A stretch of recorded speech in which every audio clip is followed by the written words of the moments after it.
앵그리 윤선생 부동산입니다. 드디어 종부세 시즌이 돌아왔습니다. 과연 내가 종부세 대상일까? 아닐까?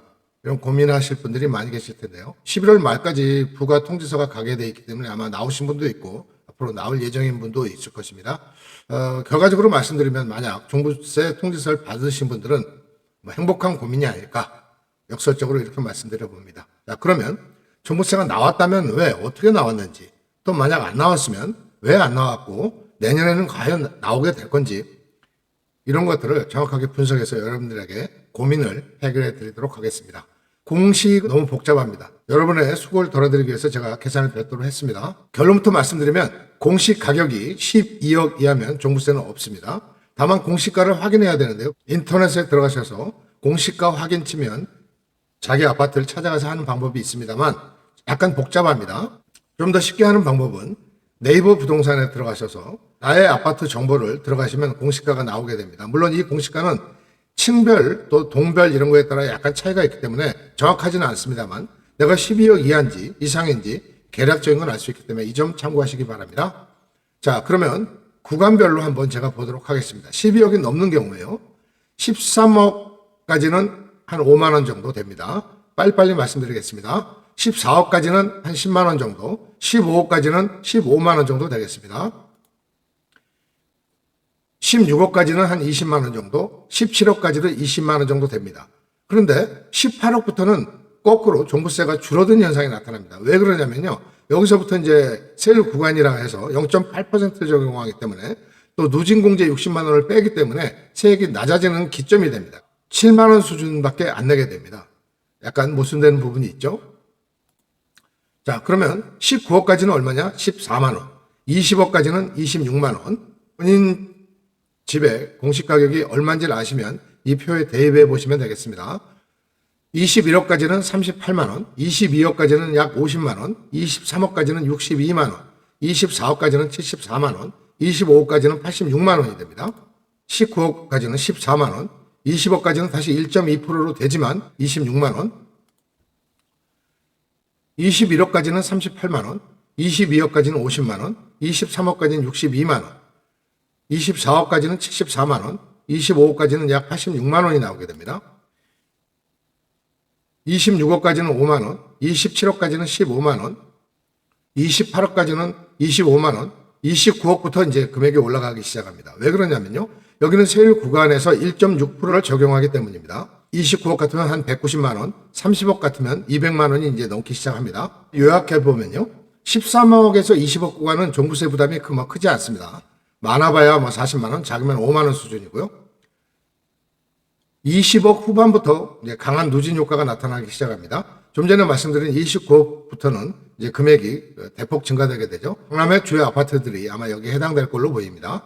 또 공시 가격이 30억이 넘게 되면 초고가 단지라고 하는데요. 여기에는 200만 원부터 시작해서 금액에 따라서 수백만 원대까지 종부세가 부과될 걸로 보입니다. 총 고지서는 11월 말까지 배부하게 돼 있고요. 납부 기한은 12월 15일까지입니다. 그런데 만약에 이제 세액이 300만 원이 초과되게 되면 6개월 분납도 가능합니다. 또 만 60세 이상의 고령자거나 장기 보유자는 그 집을 5년 이상 보유한 사람입니다. 이런 경우에는 납부 유예 신청이 가능한데 이건 집 담보로 해가지고 나중에 예를 들어서 증여라든가 상속이라든가 아니면 집을 매도했을 때 그때 한 번에 내겠다. 다시 말하면 내가 돈이 생길 때 그때 내겠다. 이런 얘기입니다. 공시가율은 69%인데 이건 이제 규제 완화가 아니고요. 집값이 단시간 급등하다 보니까 공시가격이 상향됐고 종부세가 자동적으로 증가한 게 되겠습니다. 그래서 아마 이제 마포나 성동이나 광진이나 이런 데는 12억을 넘는 공시가가 나올 걸로 이렇게 보입니다. 그리고 윤선생 부동산에서 분석한 말을 말씀드리면요. 일단 보유세 부담은 조금 늘어나게 됐습니다. 물론 아까 좀 전에 말씀드린 것들은 종부세만 말씀드린 것이고 거의 같은 비율로 보유세의 일환인 재산세가 늘어날 건 자명해 보입니다. 그렇지만 보유세 부담이 그렇게 클 것 같지는 않고요. 예를 들어서 200만 원 내던 사람이 250만 원, 300만 원 내던 사람이 370~80만 원 이 정도로 아마 변동될 걸로 보이고요. 다만 이제 은퇴자라든가 고령자 같은 분들은 약간 부담이 클 수가 있겠죠. 그렇지만 똘똘한 한 채에 대한 집중은 아마 더 강화될 걸로 보입니다. 아시다시피 종부세라고 하는 것은 인별과세입니다. 따라서 가족 단위로 하는 게 아니고요. 개인별로 부과하는 세금이 되겠습니다.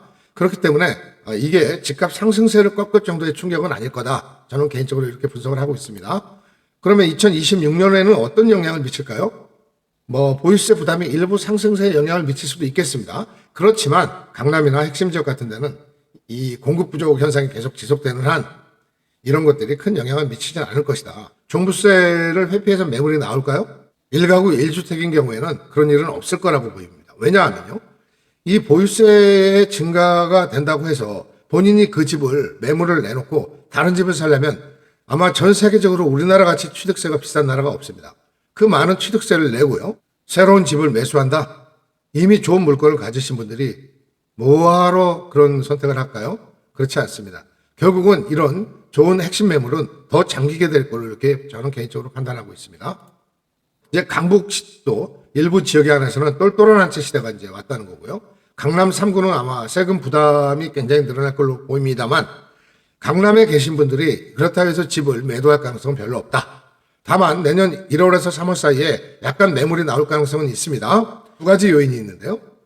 양도세 중과 유예가 이제 해제가 되면 거기에 대한 그 매물이 좀 나올 거라고 제가 지난 시간에 말씀드렸고요. 소득이 없는 고령자나 퇴직자 같은 경우에 약간 이 부분을 고민할 수는 있겠지만 강남 3구를 비롯한 핵심 지역에는 해당되지 않고 오히려 서울의 외부 지역이나 경기도 일부 지역의 급등한 지역에서 이런 현상이 나타날 걸로 보입니다.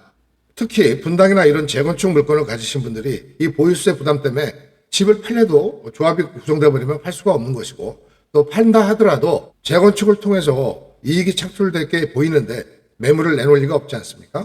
결과적으로 매물 잠김 현상은 계속될 걸로 보입니다. 종부세가 나오고 재산세가 오른다고 매물이 많이 나오지는 않을 거라는 말씀을 드렸습니다.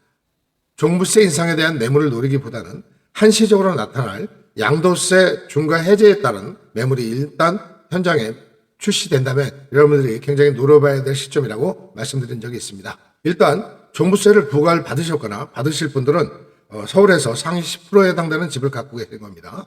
일단 축하드립니다. 종부세 부과액이 그렇게 크지 않기 때문에 아마 여러분이 충분히 감당하실 수 있을 거라고 생각합니다. 다만 종부세 부과 기준이 되는 날은 매년 6월 1일이기 때문에 이 형태로 가면 내년 6월 1일이 되면 아마 집값은 더 상승돼 있을 것이고 거기에 그 실거래가가 반영이 된다고 하면은 아마 다시 내년 연말에는 더 많은 종부세가 나올 것 같긴 합니다만 올해에 비해서 그렇게 엄청난 양으로 늘어날 것 같지는 않습니다. 오늘은 종부세 시즌에 도래해서 궁금하실 시청자 여러분을 위해서 긴급 편성으로 전해드렸습니다. 앵그리 윤선생 부동산 많이 사랑 부탁드리고요. 구독, 좋아요, 또 알림 설정까지 꼭 부탁드리겠습니다. 감사합니다.